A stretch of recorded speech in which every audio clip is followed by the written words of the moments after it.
So let it begin right here, right now. Earth Revolution.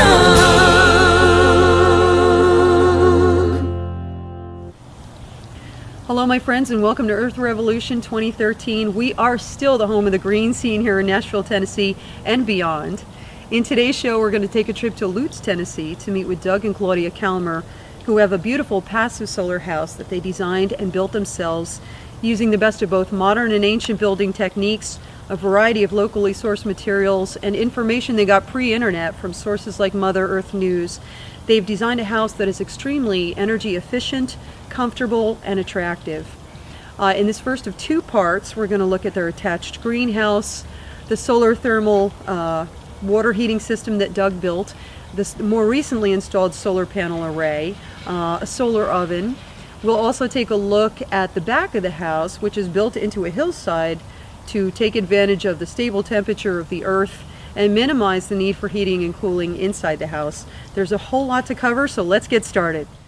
So Doug, tell me and our viewers a little bit about how you built this house, how you designed it to be more energy efficient, when, a little bit about the history of how you did this. Well, in 1982, Claudia and I moved to Tennessee from New York, and we decided we wanted to live a lower energy lifestyle. And one of the things that motivated me was Mother Earth News, and Mother Earth News had several issues of a sun cottage, they called it, and I incorporated a bunch of different ideas that I'd seen into the design, and Claudia and I came up with a floor plan. But we hired a track hoe to excavate a 65-foot by 25-foot recess into this south-facing hillside. And then we started gathering local stones, and we started slip forming, which is an old building method that enables you to use local flat-face stones to create a stone wall, which we're going to see later. Okay. And that incorporates a lot of thermal mass. Thermal mass is any material that helps hold heat.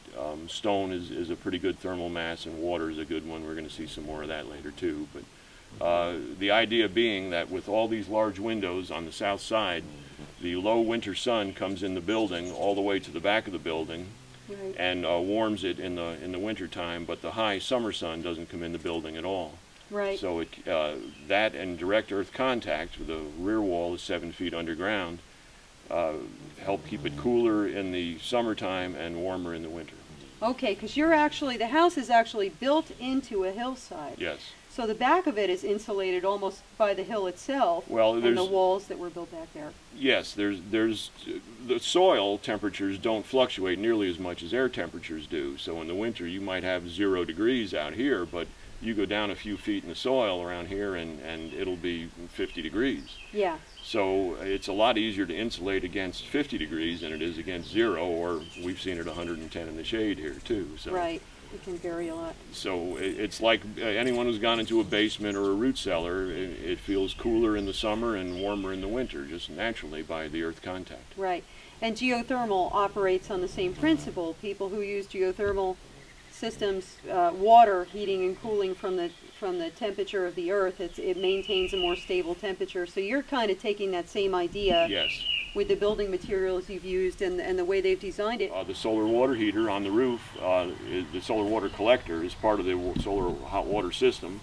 It's a 39 square foot collector, and you see in the upper left hand corner of it is a 10-watt photovoltaic panel. This is a closed loop antifreeze system that 10-watt photovoltaic panel is directly wired to a circulator pump, so that whenever the sun is shining, it's heating the antifreeze solution that's in the collector, but it's also generating a small amount of electricity to run that circulator pump to make that heated antifreeze flow down to a heat exchanger tank that's in the attic. Okay, and the heat exchanger tank is where the water is. That's where the heat into the water. That's where the solar heat meets my incoming cold water and preheats it before it goes into my electric water heater. Right. And so the obvious advantage there is somebody who has like an electric heater, a gas heater, whatever, heating their water, before any other source has to kick in, that water's already getting significantly warm. My electric water heater thermostat is set at 120 degrees. These days, with nice sunny weather like this, we're getting 150 degree water coming into my electric water heater, so it is not cutting in at all. Right.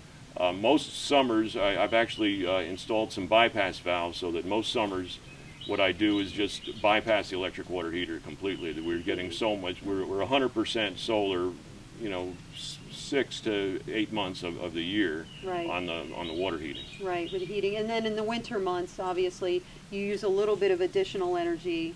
Well, I have actually 4 ways of heating water here. The solar provides the most of my water heating, even in the winter time. However, if it's cold in the winter and where it's cloudy, so we're not getting solar hot water, we might have a fire going because we're also not getting solar space heat. Well, I've got a water heater loop on the stack of my wood burner so that the wood also heats water.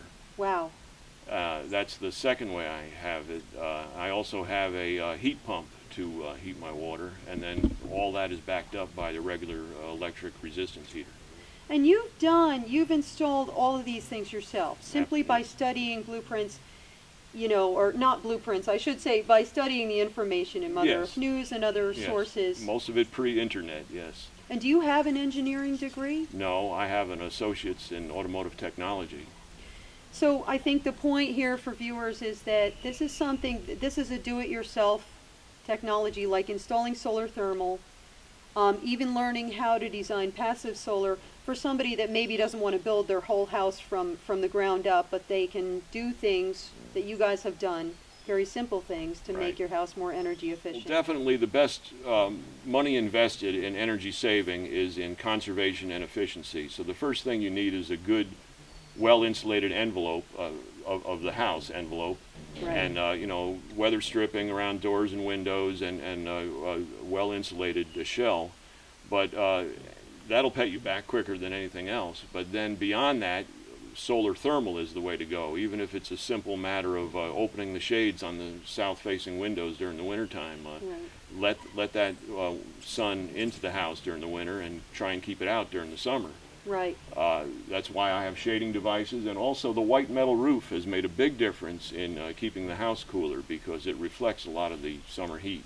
Okay, so it naturally keeps it cooler than a standard shingle roof would, Absolutely. which is dark and usually absorbs the heat. Yeah, even I had a white shingled roof on before, and this white metal roof has made a world of difference between the white shingled roof and this. Right. The metal is more reflective than the shingles, the asphalt shingles.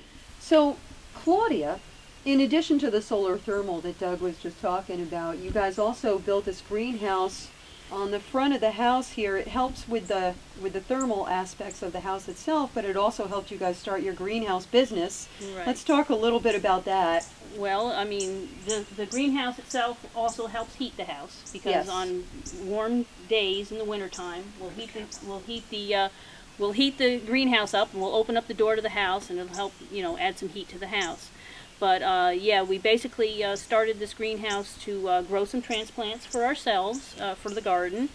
And it turned out that eventually we had extra plants, and we started, giving them to our friends, and from there it ended up turning into a business. We outgrew this small greenhouse very quickly, Yeah. and ended up building a freestanding greenhouse where I grow all of our transplants that we sell in the spring for the springtime greenhouse business. And we'll be taking a look at that in a minute too, the larger greenhouse. But for now, what do you say we go inside this greenhouse and take a look at what's going on in there? Sure. Okay. Yeah. Inside the greenhouse here is sun sugar, cherry tomato plants. We've been eating from them all winter long. I take cuttings in October from plants that we grow outside and start the tomatoes here, and we've been eating cherry tomatoes probably since January. Wow. And this is where I start transplants in the winter before we move down to the big greenhouse in February. I fill this up with transplants, and once this gets filled up, we move on down to the other greenhouse. We have a little fan up here that also transfers air, warm air into the house, and circulates warm air into the house when It's in the wintertime. Yep. And I'm going to let Doug talk more about some of the masts and stuff, you know. It's a solar greenhouse in that it doesn't need backup heat because all these large windows on the south side allow the sun to come in and warm these water-filled black barrels and the dark-colored floor pavers. It warms them up during the day. This helps keep the greenhouse from overheating, and it stores the heat for at night. We've not added heat, and we've had down to 3 degrees, and not had it go below 40 in here. So even in the winter months, you're able to maintain a pretty good temperature in here and keep the plants growing year-round Yes. by virtue of these and other ways of Yes. keeping the temperature steady. Yes. And are you able to get adequate sunlight in here even with the slightly shaded roofing that you have? Yes, right now there's a shade cloth on it that we put on for the summer to help keep it from getting too warm in here. And we have large ventilated areas, screened areas, that we put foam board panels into in the wintertime. But no, we don't need to add heat to keep the plants alive in the winter, even with low light conditions. It's Wow. never got below 40 degrees in here. Even though this thermal mass absorbs a lot of the heat, there's still excess heat to help heat the house as well. So the fan or just opening this door helps heat the house in the wintertime as well. So this is a great design because you've got functions that are working with one another, you know, to just help you in a number of ways. Well, it's actually a multi-use place. We keep firewood in here in the winter, so it's handy in case we need it and it's dry. We used to keep dogs in here on cold winter nights. This used to be their little bedding area. Yeah. And it's a very low cost. I originally built this for about $300. It's a very low cost addition that anyone with a good south-facing side on their house can build something like this, have a place to grow plants, help with the winter heating, and whatever else uses they find for it. We dry laundry in here sometimes. I mean, Let me ask you this: what are these windows made of? Are these standard glass? Is this a plexiglass? all What is these it? big windows are sliding glass door replacement units. So these large ones are 46 by 76, and because they're a standard sliding glass door replacement unit, they're inexpensive and readily available. And then you just were able to source the lumber. Did you get that at a regular? That's just regular 2x4 lumber. It's Okay. nothing special. It's all 2x4 framed, and like I said, it's very low cost to build. It's a wonderful place just in the wintertime if you feel like you're not getting enough sunlight to come out here when it's warmed by the sun. It's just a little tropical vacation. Yeah, exactly. Without leaving home. That's right. Very healthy and cutting your food bill because you're getting all this healthy, you know, homegrown food. Yeah, That is and your heat beautiful. bill. Yeah, for very low cost. People can build these even without glass. People build them. They don't look so good, but they'll build them with clear plastic sheeting, Yeah, and it'll help heat the house, grow food. yeah, It doesn't have to be big bucks. right. So another really cool thing that Doug and Claudia have going on here is this solar oven. And Doug, this is a commercial solar oven. You guys bought this. Yes, I've built a few, but they weren't as durable and as convenient as this one. This one folds up rapidly, and you can carry it around like a suitcase. It's just easier than using the homemade ones I made. Yeah. And how does it work exactly? Explain to me. It's a very simple device. It's got these polished aluminum reflectors that you point it at the sun. I've made this table to rotate. And you point it at the sun, and the polished aluminum reflectors reflect the sun into the oven. It's got a tempered glass cover. It's got a little swing in there to keep the food level, regardless of the angle. There's a leg in the back to adjust the angle of it. Okay. And it's essentially like a slow cooker. You can put anything in here that you could put in a slow cooker or an oven. We've baked bread, cakes, cookies, roasts, whole chickens, you name it. You can cook about anything in there. Wow.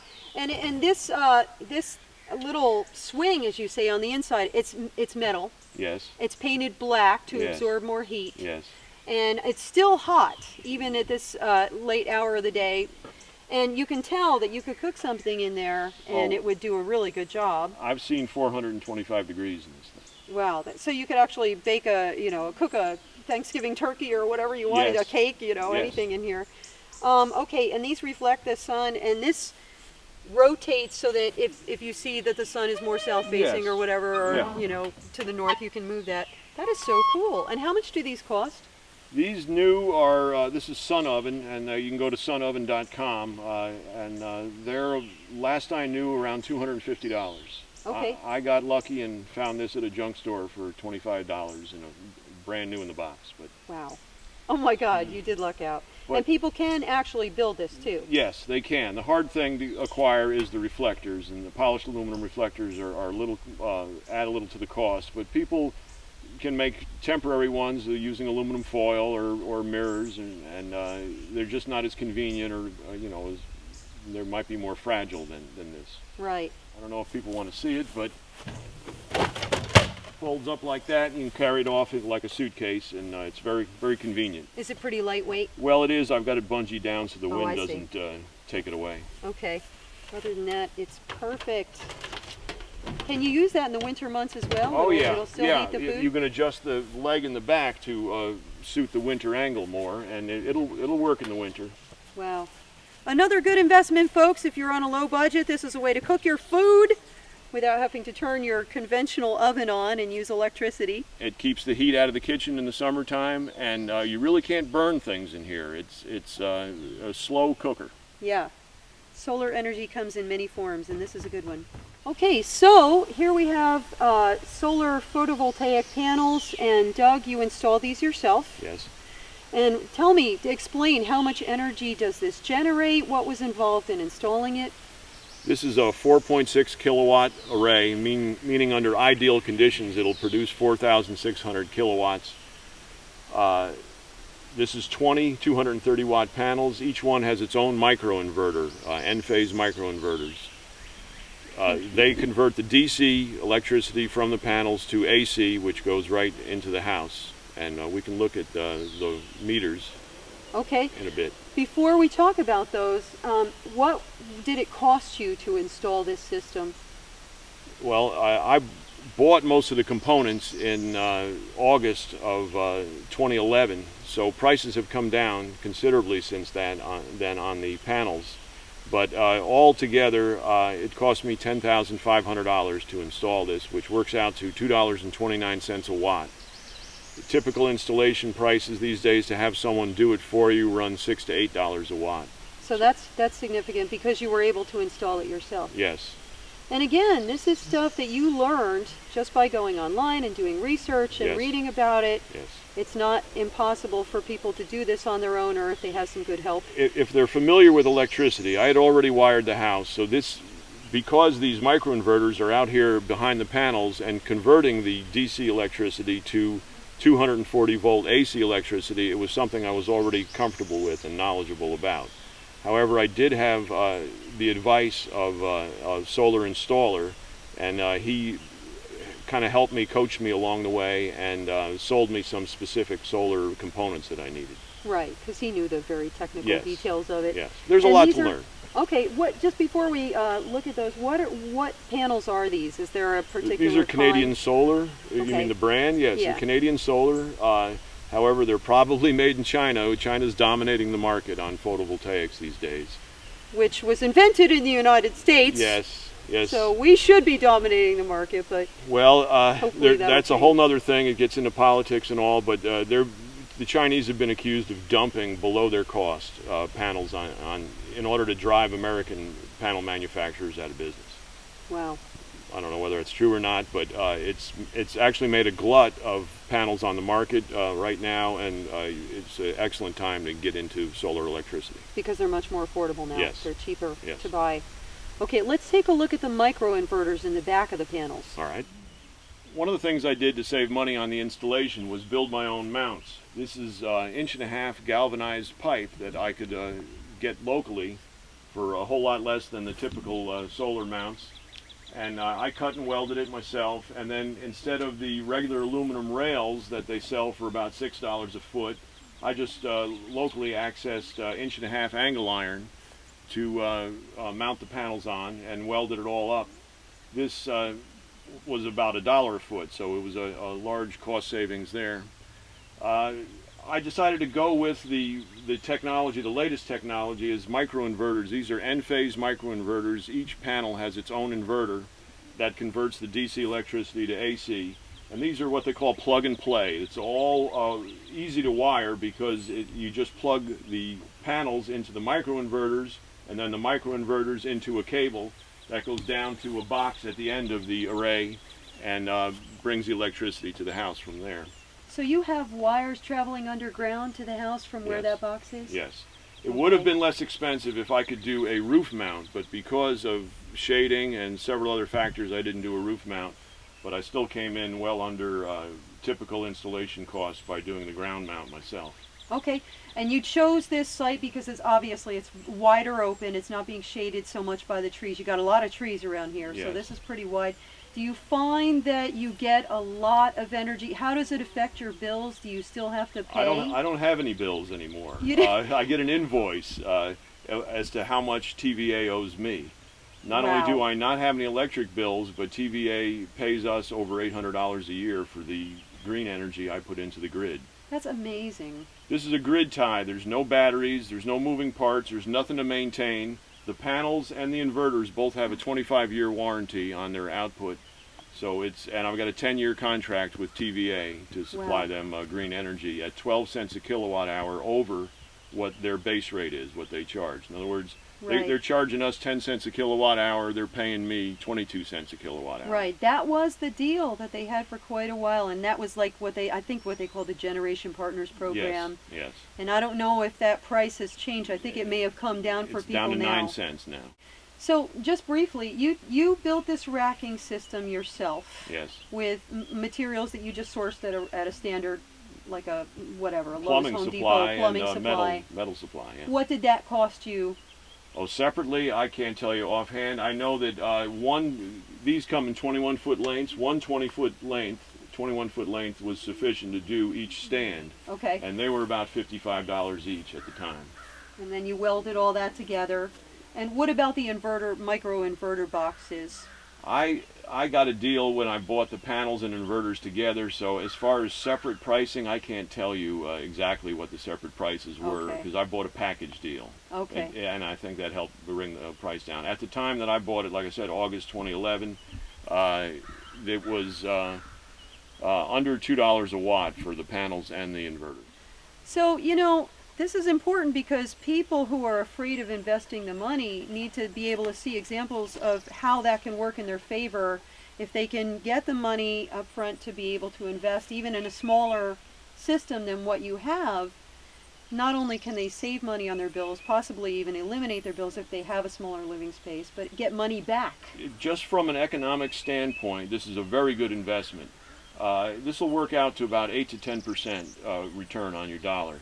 I figure a payback period of 4 years and about 8 months, and after that, it's paid for itself. It's free energy And for it's the free rest energy. for the rest and of the with life a of the 25-year system. warranty, it's a great deal, even just from an economic standpoint. Right, because if people put money in a savings or a CD or whatever, they're not getting that kind of return. whereas Definitely they not. can with And this is something like guaranteed.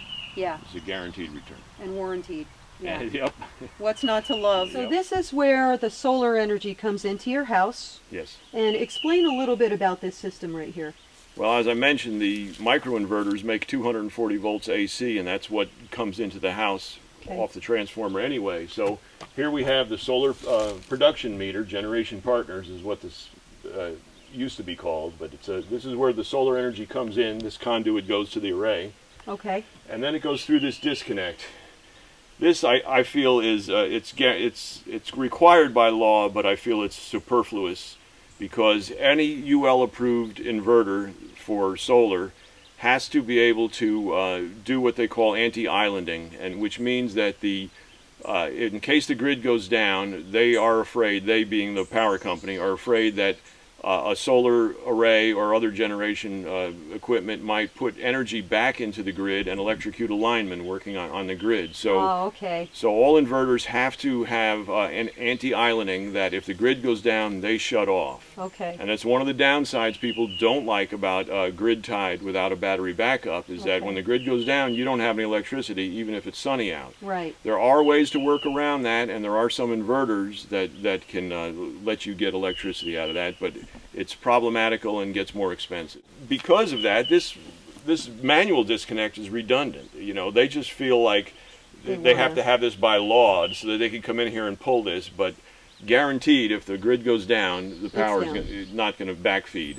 And so it comes through this disconnect, and this is where it ties into the grid, and this is just the regular usage meter. So I get 22 cents a kilowatt hour for everything that registers, and I get charged 10 cents a kilowatt hour for whatever this registers. Okay, that's your use and your consumption. This is my consumption. And this is what you're generating. That's production. That's going to the grid. Yes. Okay.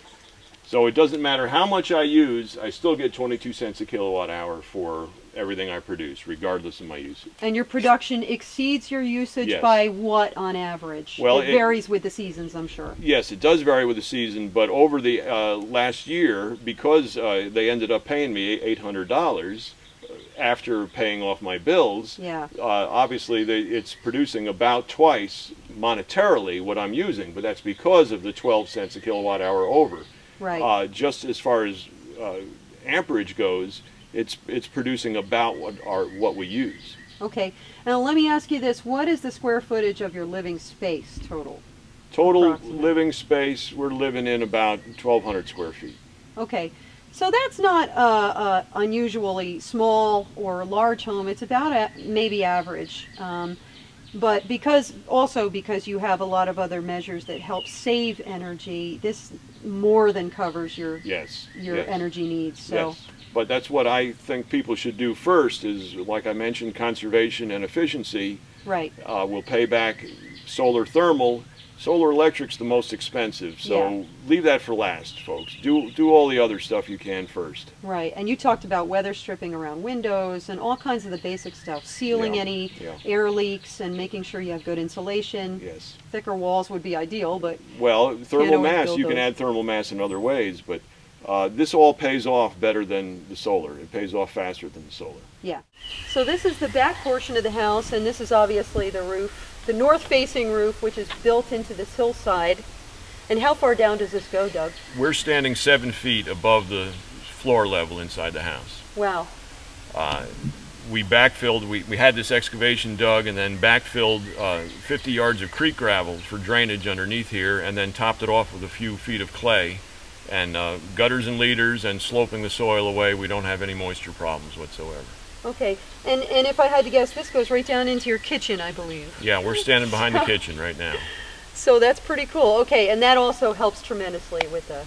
Yeah, it's the thermal mass of the ground and the idea that it has an insulating quality, that it just remains more temperature stable year-round, whereas air doesn't. Yeah. Well, it's been an amazing visit so far with Doug and Claudia. In part 2, we'll take a look at their orchard and vineyard, the larger greenhouse where Claudia manages her tomato plant business every spring, the beef cattle they raise, and we'll look at the interior of the house and some of the design aspects there. We're also going to see some of the beautiful artwork they design, as if they weren't talented enough, using stained glass, wrought iron, a variety of materials. So it's going to be a great show. Tune in for the second part of An Afternoon with Doug and Claudia Kalmer. Until then, I'm your host, Susan Shant, for the show Earth Revolution. Peace, love, recycling, and solar energy. We'll see you next time. So let it begin right here, right now. Earth Revolution.